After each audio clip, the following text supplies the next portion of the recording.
Hi, everybody. Wow. You won't have any trouble hearing tonight.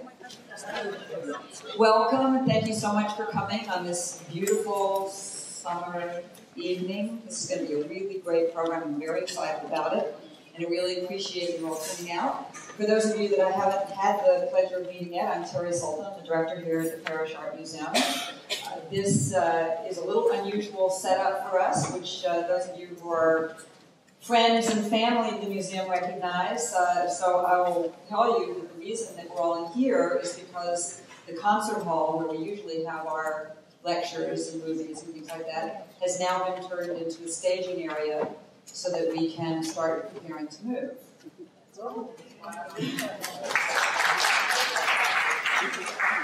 We are on track to open the new building in Watermill, which I like to call the Switzerland of the Hamptons. Since it's neither Southampton or East Hampton, it makes it the museum for all of the East End. We are scheduled to open on the 10th of November. So those of you who are not members yet, I would heartily advise you to join, because we will be doing previews of the museum the week before we open to the public for all of our members. So if you want to get a sneak preview and be able to tell your friends that you got in before they did, the only way that you can do that is by becoming a member. We have plenty of membership information in the front for you. So I know we're going to have a really great evening with a lot of information. I won't take up too much more of your time. I want to thank Barbaralee Diamonstein-Spielvogel for putting together this group of programs. Very, very intellectually stimulating and provocative, and I really appreciate it. And I'm going to ask Barbaralee to come up and say a few words and introduce our speaker. So thank you.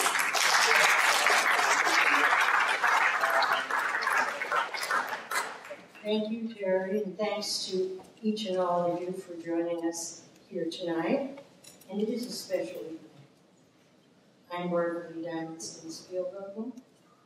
I am the curator of this exhibit, and very pleased to have these outreach programs to the public that will go on till the end of August. In fact, there's a card up front announcing what the rest are.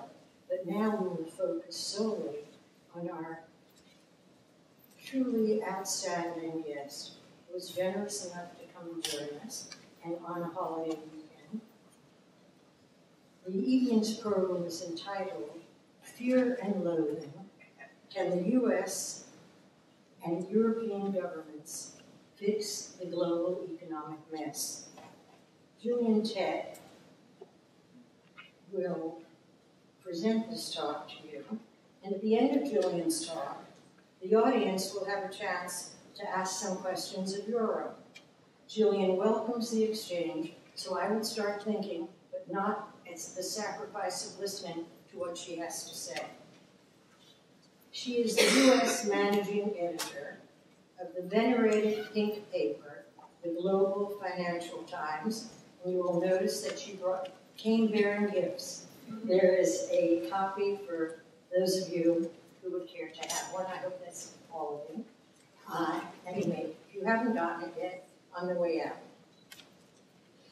Gillian is an award-winning journalist, a preeminent authority on capital markets, a gifted anthropologist, and an all-around financial wizard. I am being understated.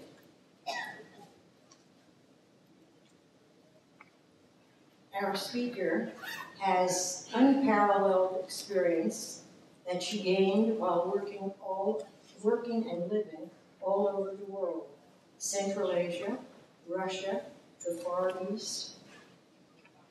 So she brings knowledge and understanding to a highly contested media market that she just told me was filled with all sorts of news today. In 2007, she was awarded the Wincott Prize, the premier British award for financial journalism. In 2008, she was named Business Journalist of the Year for her reporting on the economic crises. In recognition of her book, Fool's Gold, she was named the UK Speechwriters Guild Business Communicator of the Year. In 2011, she was recognized as Journalist of the Year and awarded a President's Medal by the British Academy. In 2012, she received the Society of American Business Writers and Editors Awards for her best feature article, Madoff Spins His Story. She is the author, and you know by now she likes long and informative titles, of the 2009 bestseller, Fool's Gold, How Unrestrained Greed Corrupted a Dream, Shattered Global Markets, and Unleashed a Catastrophe. Fool's Gold won the Financial Book of the Year Award in 2009. Before joining the Financial Times in the UK in 1993, Gillian received a PhD in social anthropology from Cambridge University based on fieldwork in the former Soviet Union. While pursuing her PhD, she freelanced for the FT and the BBC. A journalist who believes in the civic role of journalism, Gillian Tett has influenced, enlightened, and enhanced the discourse of the day globally. Please join me in giving her a very welcome.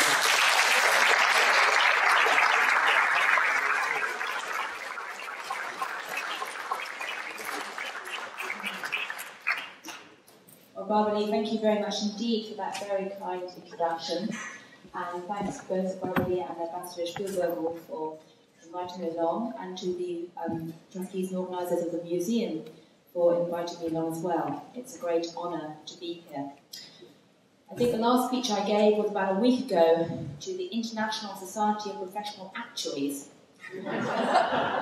This crowd, I think, is a lot hipper, but probably a lot better informed on some of the issues that I'm going to talk about. I'm very well aware there are a number of people who have had preeminent careers in finance and economics, and I genuinely do welcome the chance to have an interactive exchange with you later.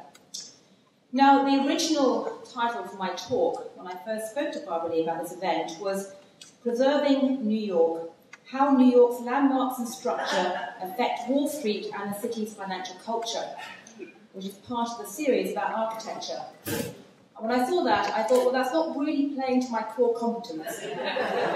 Because my day job, as you just heard, is basically running the editorial side of the Financial Times in America. And I'm going to be talking mostly about economics today, which plays into my day job.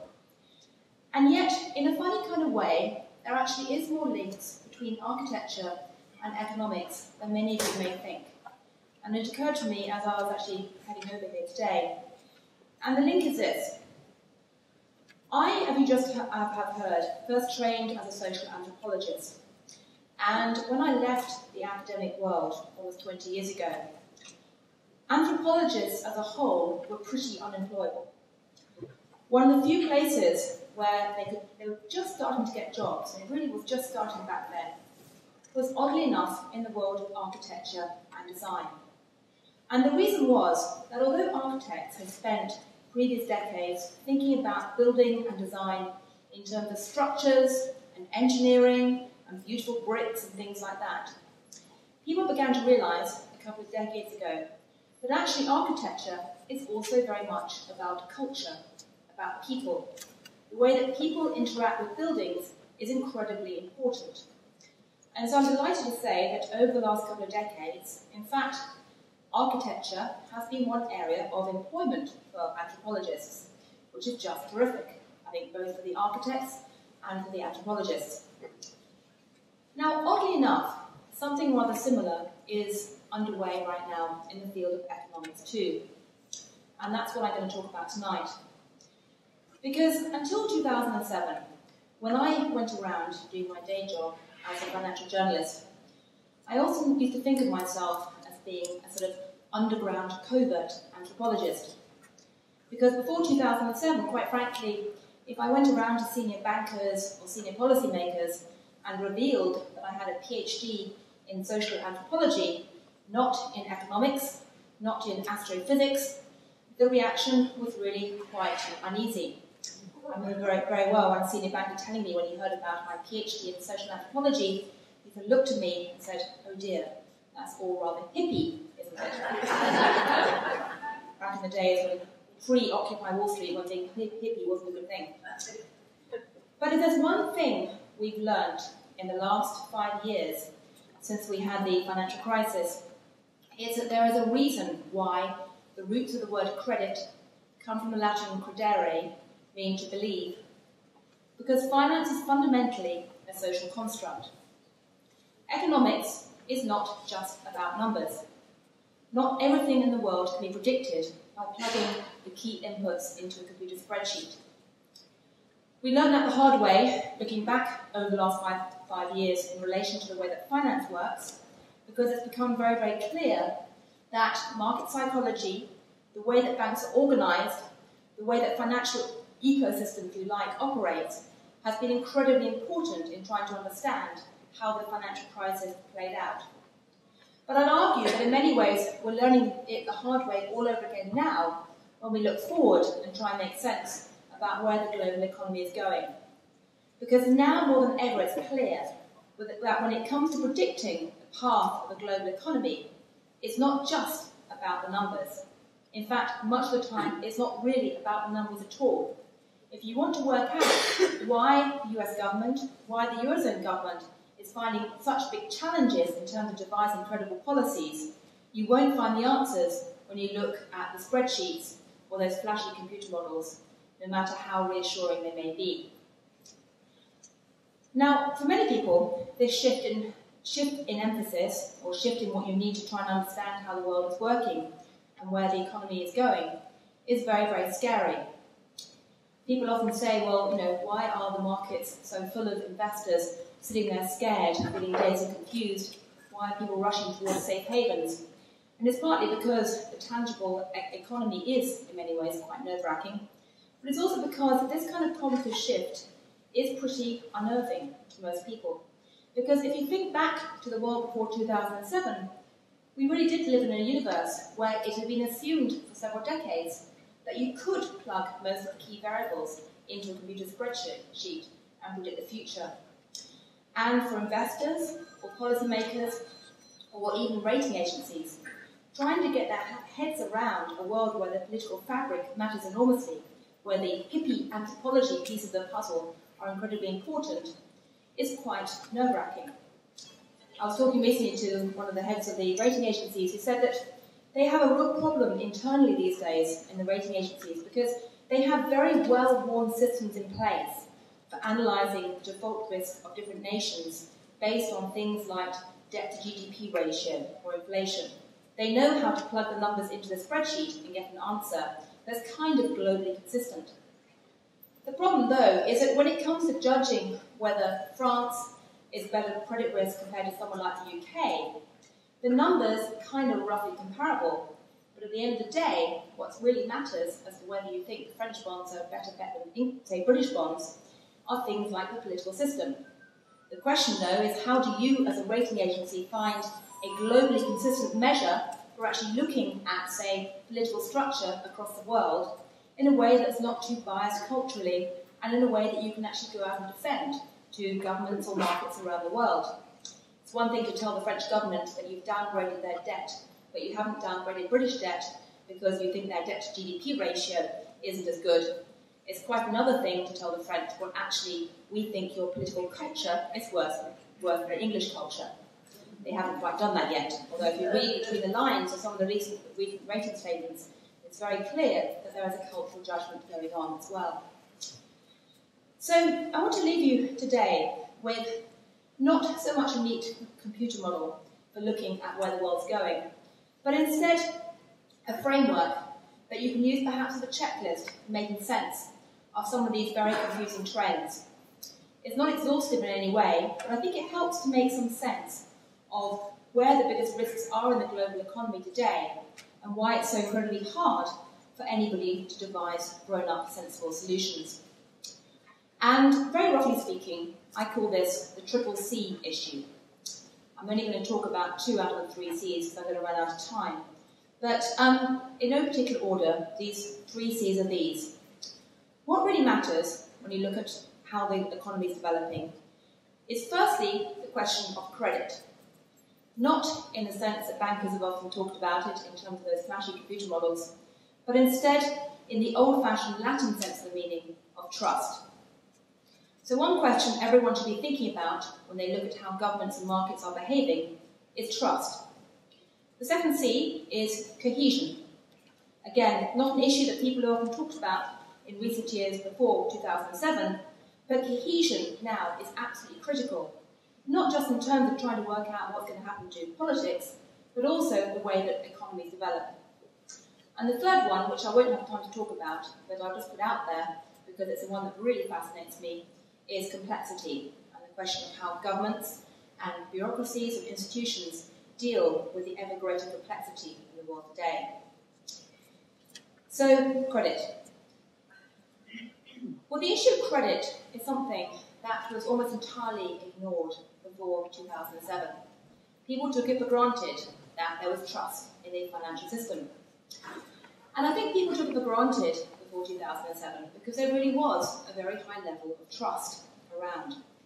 As you just heard from my entirely weird background, which Barbaralee just ran through, I was working as a financial journalist after being an anthropologist originally.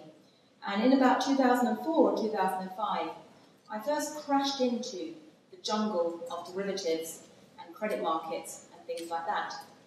And I was running, my official title was I was running the capital markets team on the FT. In fact, I was really a closet anthropologist doing fieldwork amongst these weird bankers and trying to make sense of how they operated and how they were essentially engaged in the most startling revolution in finance that's occurred for many, many decades. And as I went around this new world, if you like, very much it felt like being in the undergrowth of the financial jungle.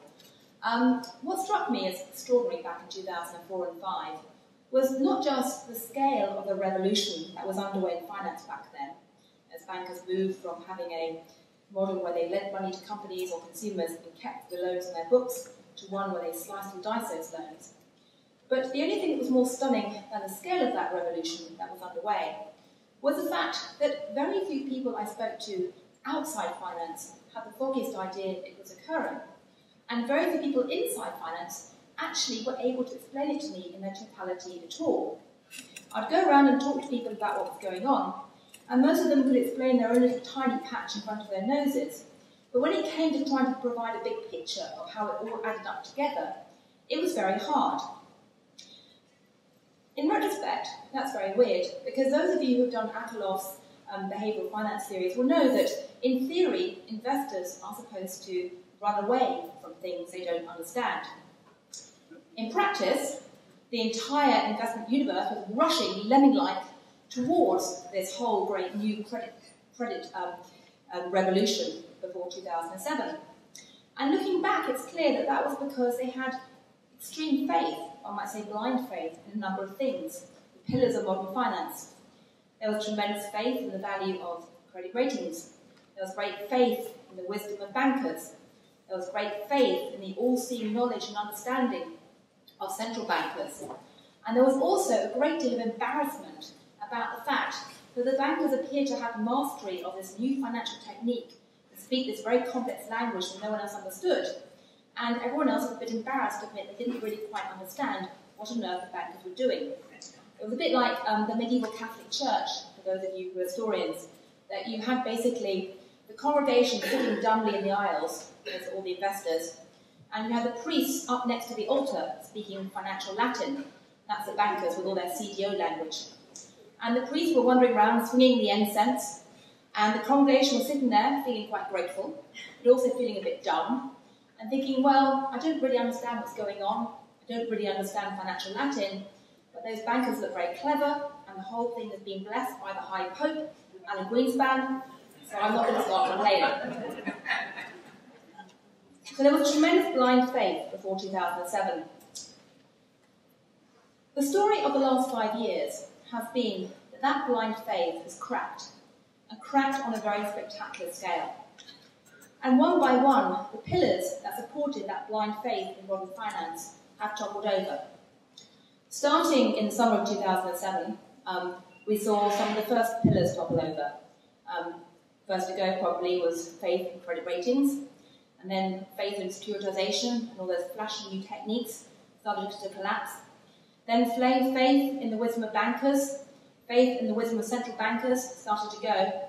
And if you look back over what's happened all through 2007 and until the autumn of 2008, you had a steady erosion of faith on many fronts. For a while, the full impact of that loss of faith was staved off because people thought, well, hey, we don't know how to trust the banks anymore, we certainly don't trust the credit ratings. One thing we do trust is that the government's not going to let a big bank go down. And of course, in the autumn of 2008, that was smashed away dramatically. And for a while, markets were pitched into a very scary universe, which might be called credit markets without any credit in the Latin sense at all. Fascinating as an anthropologist to watch it, probably terrifying to most of you, but it was indeed a very, very extraordinary experiment. The story of 2009 and 2010, however, is that for a while the world went back to a less scary place, because starting in early 2009, essentially the governments stepped in to become the new pillar of faith for the system. And they did that through all kinds of complicated techniques. But essentially what happened during 2009 was that the government came in to become the new backstop for finance. And that brought a modicum of calm to the markets. What's happened now, however, is that in the last year or two, faith in government itself has started to crack. And in many ways, we're starting to enter a more scary position than we were before, which is that having seen faith in flashy new securitization techniques, faith in rating agencies, faith in bankers, faith in regulators crumble, we're now starting to see faith in government decline as well. It's most clear in the Eurozone, where you can just look at the kind of spreads that are being asked for right now for sovereign bonds to see the level of decline in faith in government, but it's also afoot in the US as well. One way to measure it, as I say, is to look at the financial markets. Another way, though, is to look at survey data, and probably many of you are familiar with things like the Pew survey, which indicates a very sharp decline in the level of faith in government and the institutions of government in the last few years. Another survey that I find absolutely fascinating is one put together by Richard of Edmond's group. I don't know if he's here tonight, but I think he's probably known to many of you. And what the Edmond group do once a year is go out to 18 countries and survey people about their level of faith in different institutions. What this shows is that since 2007, you've had a very sharp rolling deterioration of faith in institutions. Faith in banks started to collapse in 2007. Then faith in other businesses started to decline. And over the last couple of years, you've had a very sharp decline in faith in government. In fact, there's only one country out of the 18 where faith in government actually went up last year. Don't know if any of you can guess it. No, it was actually Ireland. Which may be because things were so appallingly bad before that it only got better. I say that because a large part of my family lives in Galway. But I think it's also because Ireland actually has something else, which I'm going to come on to in a minute, which is quite a high level of cohesion. But leaving aside Ireland, faith in every other country, faith in government in every other country declined quite sharply. There's one sector, though, where faith has remained high all the way through, and that sector is technology. Interestingly enough, people still seem to have, to my mind, quite a naive faith, but still a very high faith in the efficacy and value of technology. And there's something else very, very interesting going on, which I haven't got the chance to show you, but you'll have to visualise it. Something else the Edelman Group has done in recent years is to ask people where they look for sources of advice and leadership.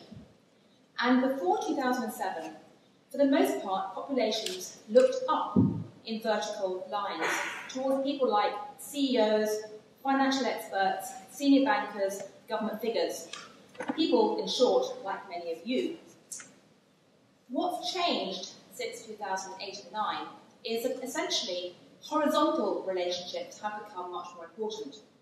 People now say that people like myself, my peer group, have become much more important in terms of advice and leadership. In short, if you could couple that with a technology trust, essentially what people are saying is that they trust my Facebook friends more than they trust government, more than they trust central bankers, more than they trust those titans of Wall Street. And that's fascinating because it raises very good questions for how governments don't not just communicate their message, but actually try to devise and implement credible policies these days. No longer are populations happy to sit there and simply be told what to do. There's a kind of horizontal debate going on the whole time in terms of building trust, and more to the point, eroding trust. And that leads into a second issue, which I think is crucial looking at the economies, which is the issue of cohesion. Again, this is a word which wasn't really used much by economists before 2007. It's something that I've been fascinated by for a long time, because, as you just heard from Barbaralee, back in the late 1990s, by sheer random good luck, I happened to be working in Japan during the Japanese financial crisis. Turned out to be a brilliant dress rehearsal for the last financial crisis, but luckily I kept my notebooks. And one of the things that struck me, almost as soon as the Japanese banks started toppling over, was that the Japanese had an extraordinary capacity, when faced with stress and pressure, to share pain and ensure that everyone continued to buy into the system together. Very strong sense of shared sacrifice. It was first actually drummed into me when I went to interview the head of a big Japanese bank, who just worked out he had to cut his wage bill by about 20%. And he sat there and he went, well, of course, I'm going to cut everyone's salary by 20% and my salary by 30%. So I said, of course. And he went, well, if it was England, of course, I would cut the workforce by 20%. Then there was a pause, and he went, if it was America, I'd cut the workforce by 40% and pay myself 20% more. But if you look back in Japan in recent years, whether it's in relation to the Japanese earthquake, or the way the JGB market has behaved, or the way the banks have behaved, time and again, when the Japanese have faced stress or pressure, they responded by sharing out pain in a way that ensures that people continue to buy into the system. That's partly because the Japanese have a very strong appreciation for the concept of wa, harmony. I think that it's also because Japan has a very strong sense of resource constraint baked into the culture. Those of you who've spent any time in Japan, and you'll know this even from an art and architecture perspective, will know that the Japanese are very aware of being a small island nation with very few resources, and they're constantly aware that the pie of resources is finite, and they're going to have to share it out quite cleverly to keep everyone buying in. In many ways, it's very debilitating because the Japanese are extremely good at absorbing stagnation calmly for a very long period of time, and there's very rarely a mechanism to actually force change. I mean, Japan has stagnated now for 20 years, and one of the reasons it keeps stagnating is because actually the dirty secret is stagnation feels almost pleasant, precisely because it's shared out. But at the same time, the fact that stagnation does feel pleasant is quite an achievement in some ways. And it's something which I suspect is going to carry on shaping the Japanese response to the crisis and the way the bond market behaves for quite a long time. Now, America, in many ways, fascinates me, because America, in some ways, is the polar opposite of Japan. America was founded by pioneers. I do feel very nervous as a British person telling Americans what I think about American culture. So contradict me and tell me I'm wrong afterwards if you like, and make for a good debate. But America was founded by pioneers who came to this country believing that there was no resource constraint. Very, very much baked into the American psyche is this idea that you can always grow the pie. If you run out of land in the east, young man, you just kind of go west and keep going. You can always make the pie bigger, whether through immigration, or innovation, or entrepreneurship, or conquest, or sheer darn hard work. It's actually baked into the American public discourse that the pie will always grow. And if you believe that the pie is always going to grow, then in some ways you don't ever need to think too hard about how you actually divide up that pie, or rather the issue becomes less pressing. And one of the things that fascinates me, looking back through periods of American history, is that on the federal level there actually haven't been that many occasions where people have explicitly had to discuss the idea that maybe, just maybe, that pie may not keep growing indefinitely. There aren't necessarily that many cultural mechanisms in place for talking about how to allocate pain, because in some ways it actually flies directly in the face of the American rhetoric, the American dream, which is there doesn't need to be pain, that pie will keep growing.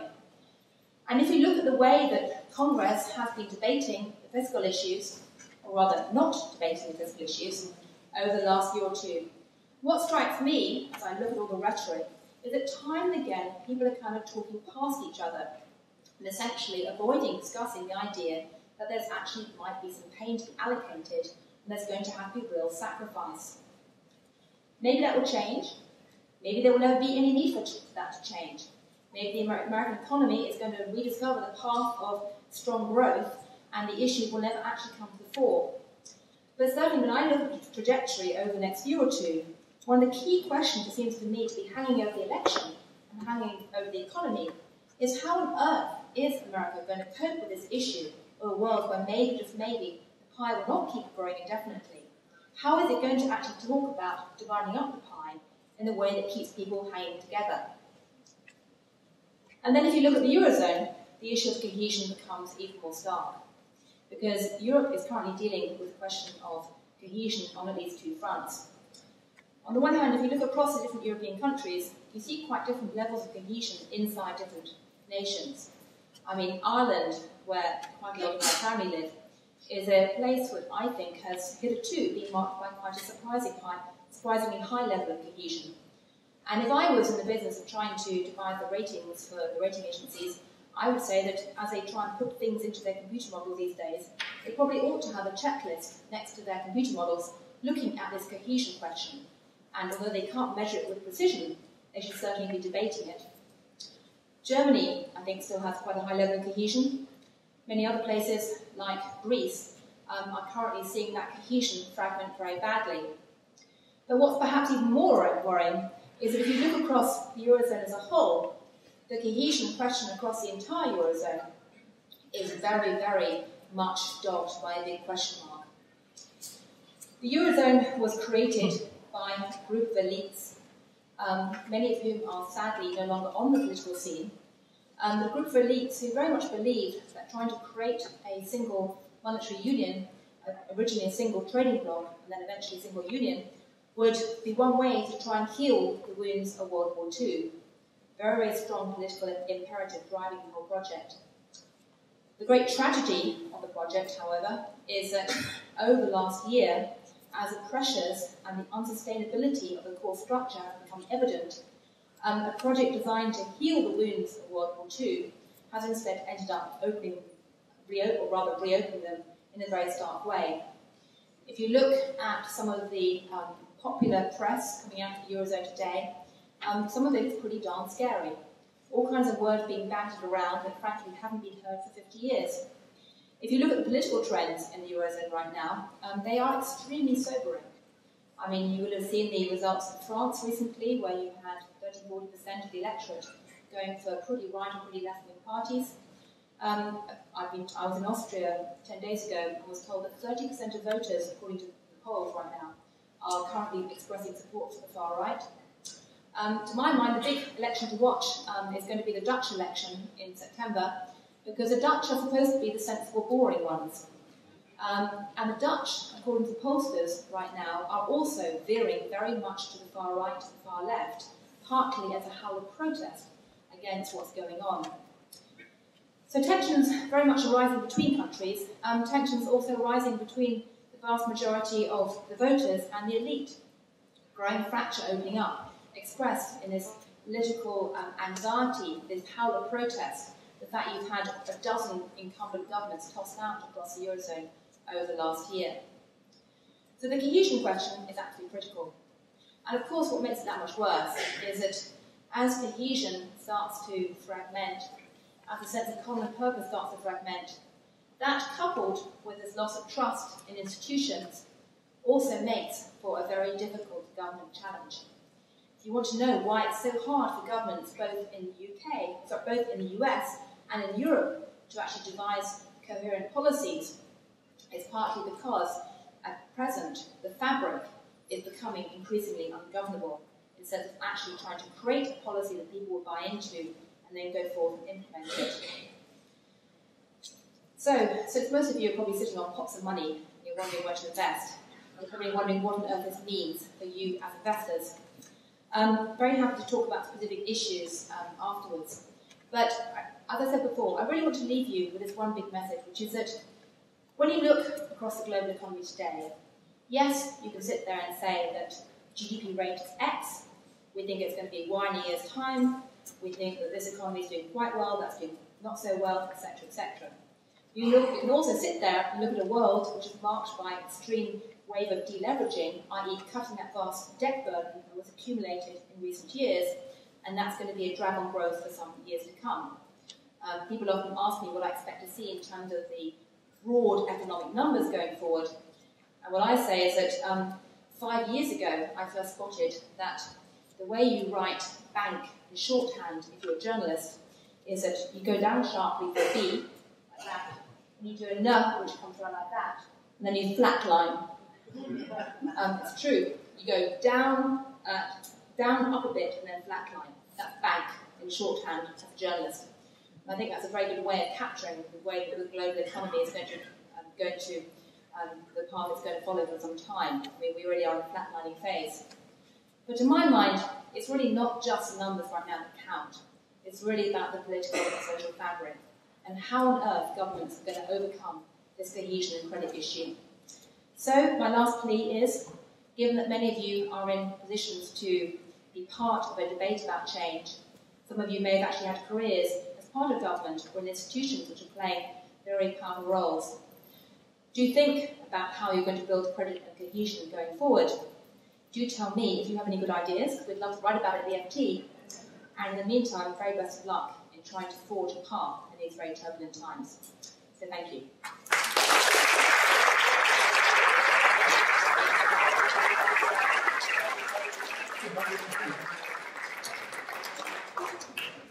Now, I've been told that I was going to have a period of questions. Is that right? And how long roughly would you like? Well, I'm not sure if you want. Okay. I'm very comfortable if you want, just take whatever you throw at me. I'm very happy. Okay? Right.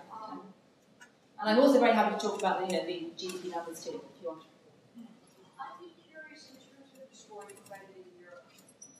Do you think trying to maintain the euro as a zone is more effective, or allowing the euro to collapse and return back to Okay, the question was because it's quite hard to hear in this hall.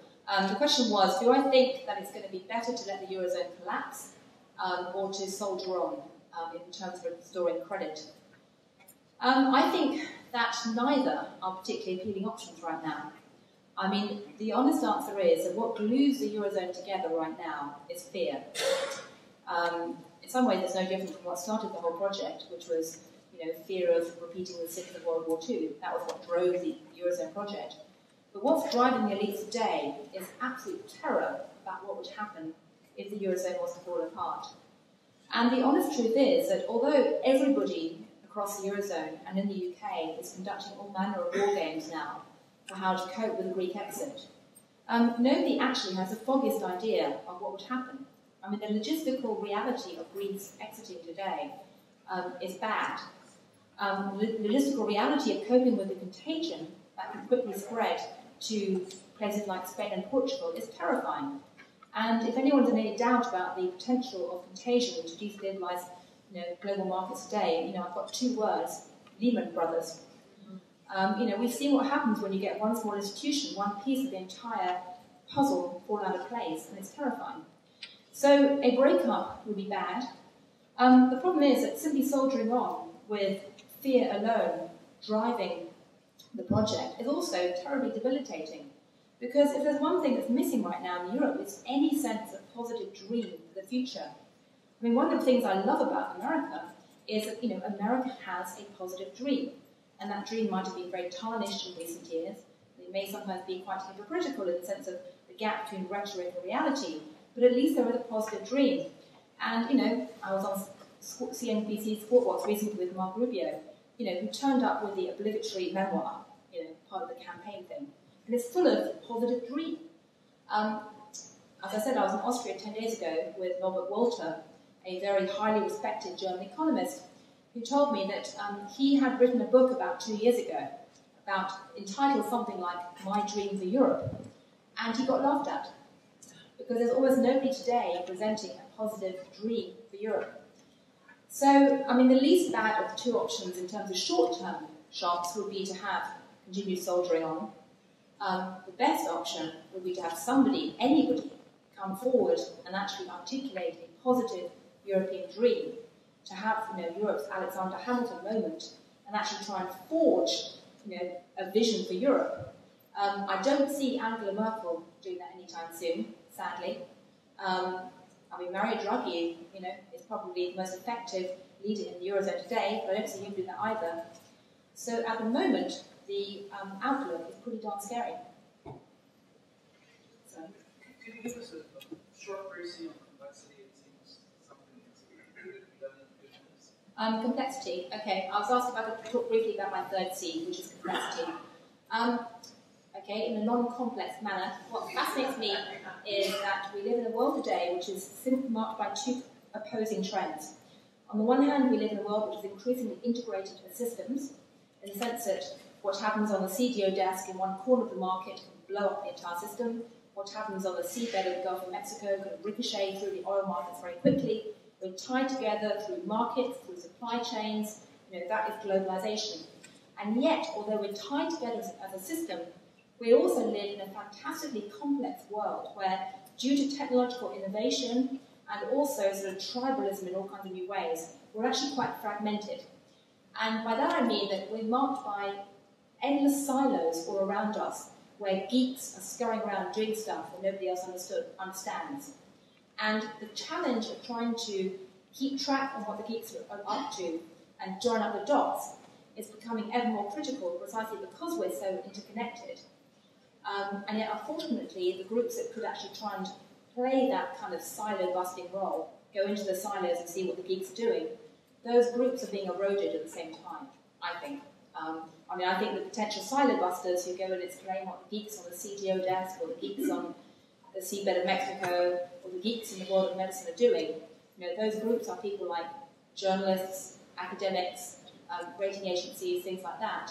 And their resources are being eroded relative to the strength of the silos that are developing.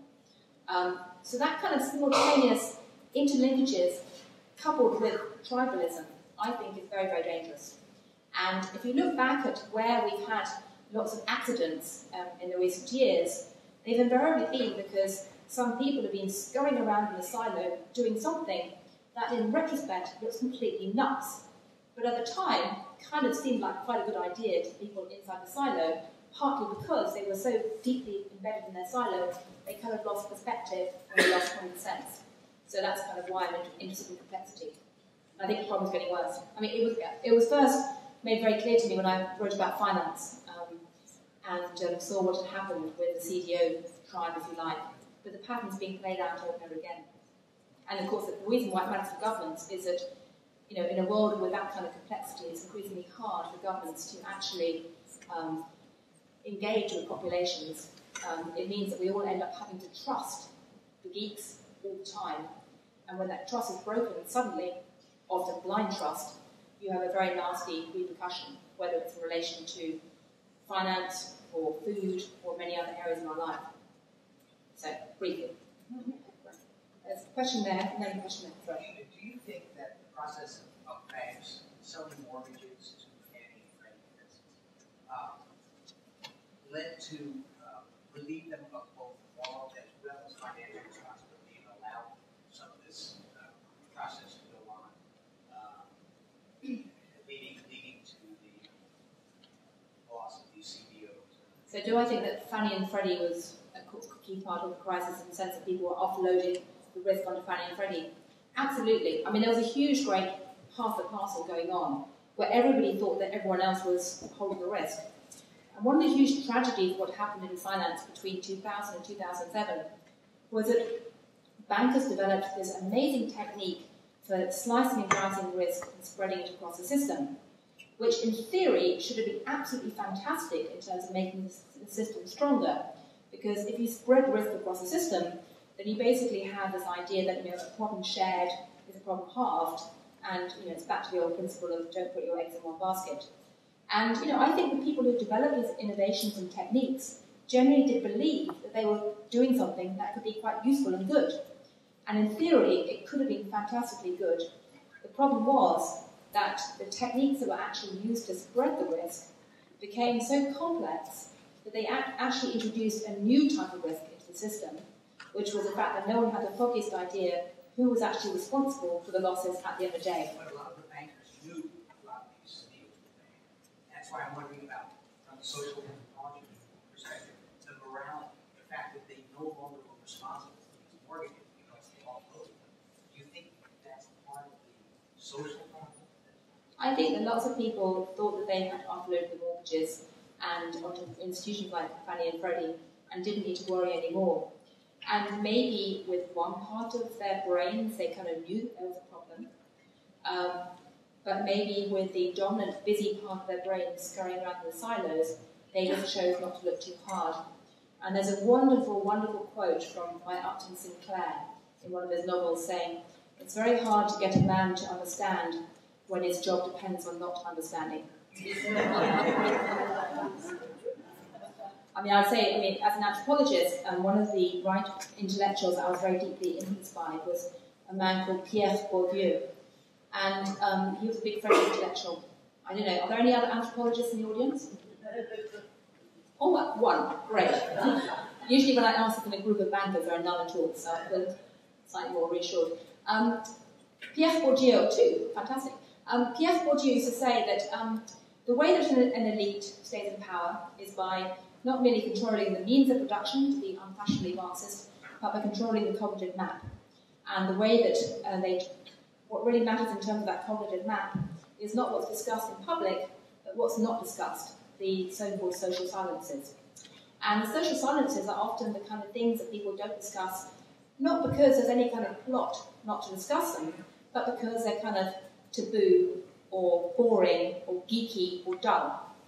And to a large extent, what was going on in the credit markets before 2007 was kind of in that category, which is people often say, well, wasn't there some great plot to hide what was going on before 2007? And sadly, the answer is no, there wasn't a plot.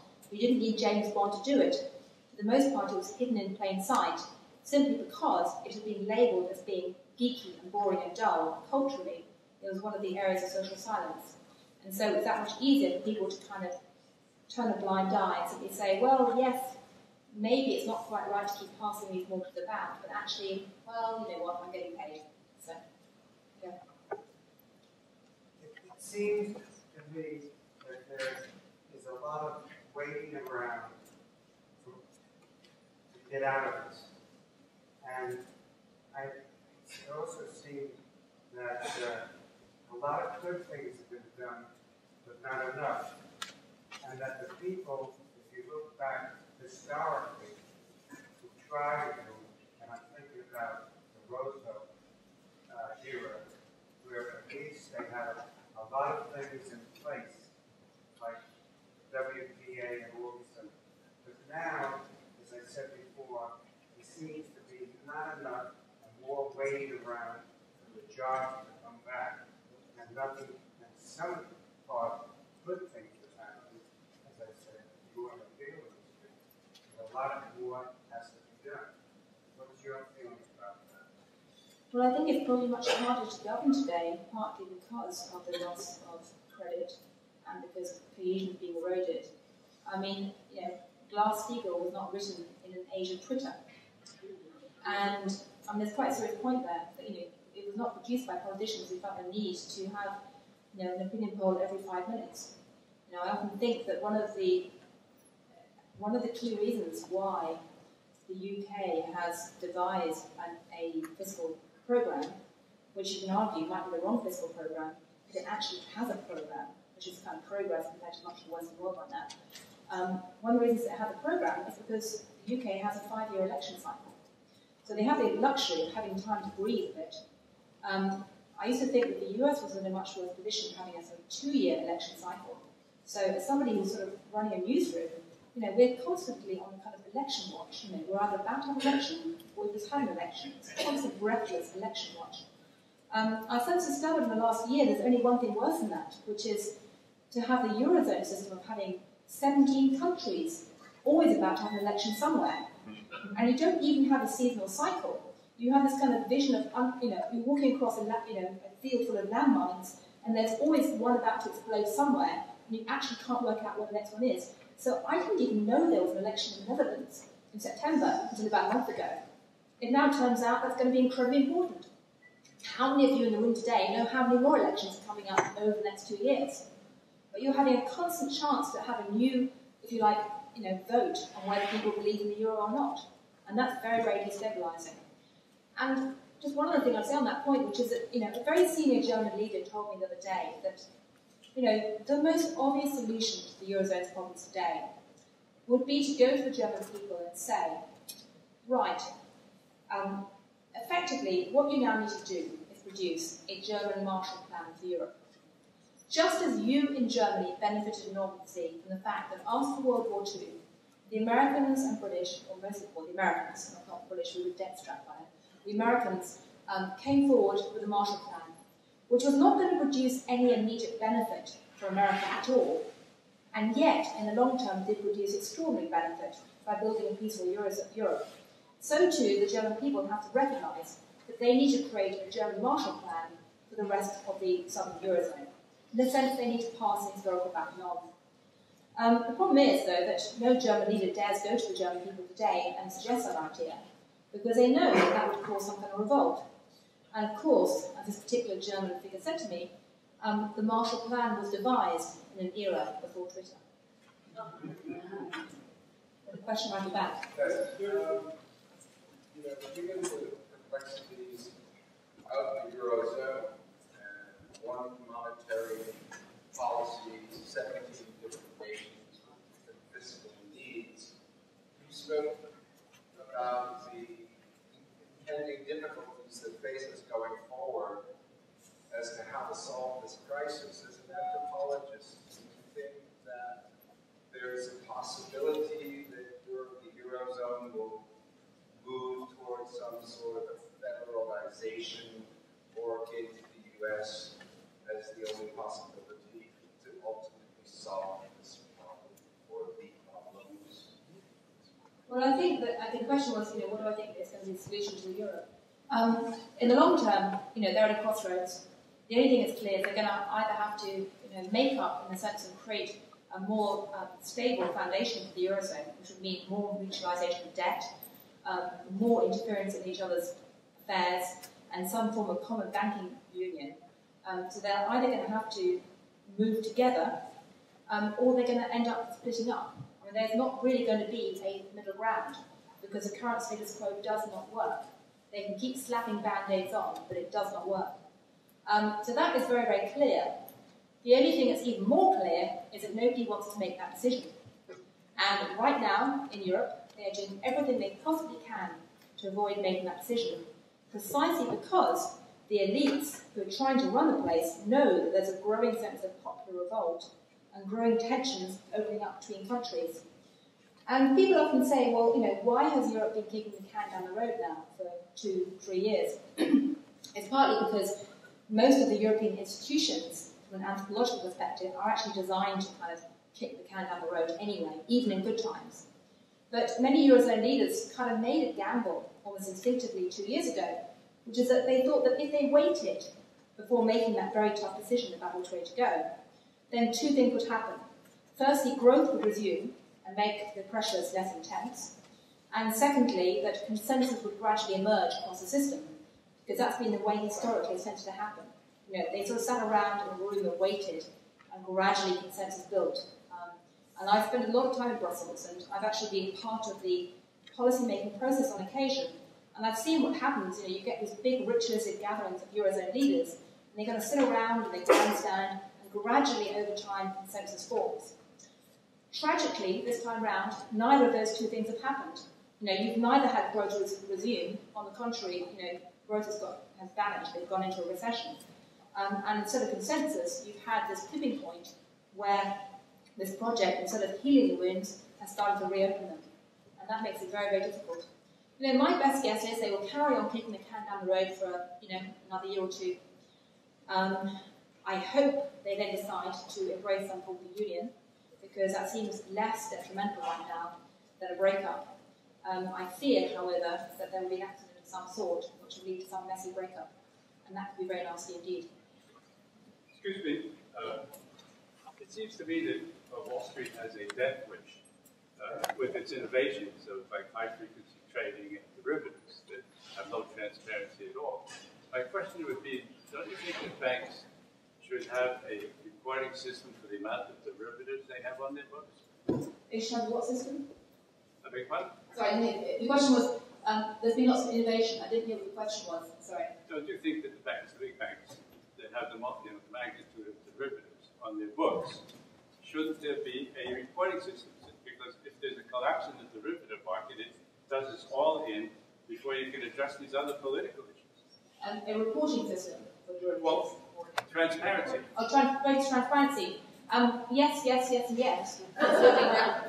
And I am evangelical about transparency. I admire your work in that area. And I'm evangelical I'm evangelical on a pragmatic level because I think people should know. I'm also evangelical, by the way, because if you believe in free markets and Adam Smith, which has been, the flag under which most of Wall Street has operated, and much of American society has operated in recent decades. Adam Smith had a vision of markets which depends on having free access to markets, proper prices, and some kind of elision or overlap between ownership and management of the firms, i.e. shareholders should have some effective management, oversight. And many of those elements have been missing from many parts of the financial markets in recent years, in the sense you've not had free access to markets, you've had powerful, I don't want to say cartels in a legal sense, but powerful banks controlling things. You've had very minimal price transparency often, and shareholders have often been anything but active in acting as owners. So I believe passionately in more transparency. To my mind, one of the most interesting questions to ask today is, why is it that brilliant brains in America can sit on the west coast of America and come up with fantastic techniques for tracking everything, never mind privacy concerns? People at Google know what you had for breakfast. They can track everything in real time brilliantly well. Why is it that innovation cannot be brought to the East Coast and actually applied to the financial markets? There's efforts away in Washington today to create things like the Office for Financial Reporting. It's a very uphill struggle, frankly, trying to get the banks on board and trying to actually implement it. But Daniel Goroff, who may be known to some of you at the Sloan Foundation in New York, put out a fascinating request last week asking for ideas about how to take this innovation on the West Coast and apply it to the East Coast to get more transparency. And he made the very obvious point that, you have Google Fish today that can track the fish in the sea. Surely somebody can track these derivatives. Question about that. And are we good for time? Okay. Your company met with Apple, which was that when we announced the iPhone, they put together an investment fund of $100 million, asking for people geeks as you call them, to in fact develop what's turned into apps. The success of that is profound. Why is that not done by other companies? Not just hiring people, but hiring the population, or offering the population that situation. You mean applying it to finance, that kind of entrepreneurial... Oh yeah, it's kind of like credit. They offer the money for the development of ideas. These are companies. Yes. Google hires people to do that. So it's a group of people, as opposed to offering it at large. Yes. Well, someone asking, I'll just say to that is that one of the things I love about America is this amazing, innovative, creative zeal and entrepreneurship and energy.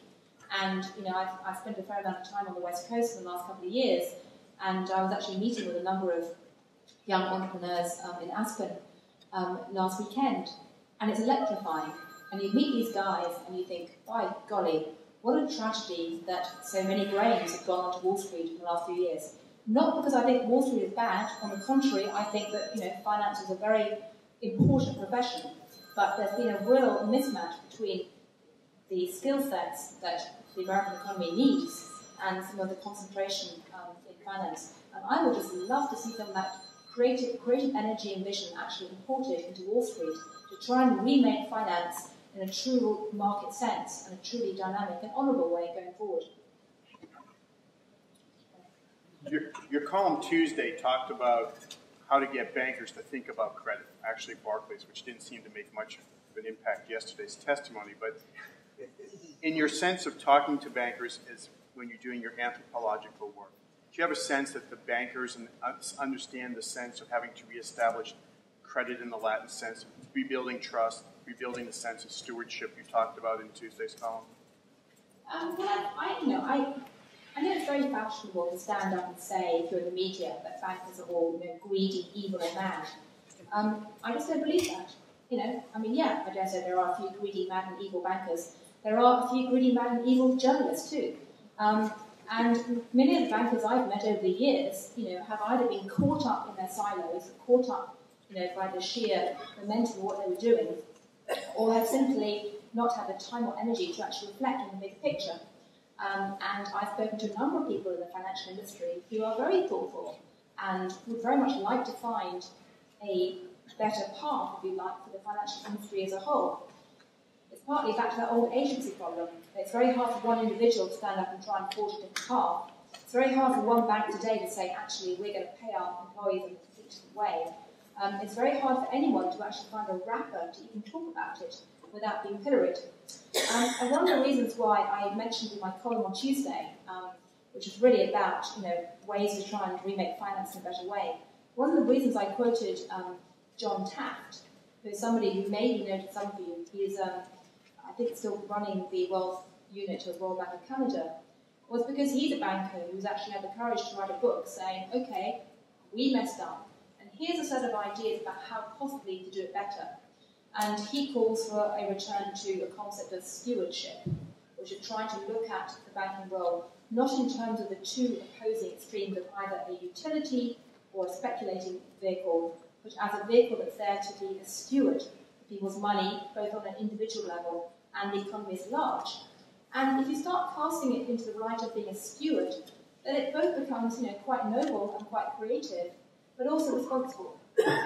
So I very much encourage and applaud anybody who comes from within the financial sector who's willing to get beyond the finger pointing and beyond the kind of anger and say, right, let's try and put finance on a healthier footing. And I hope it can be done.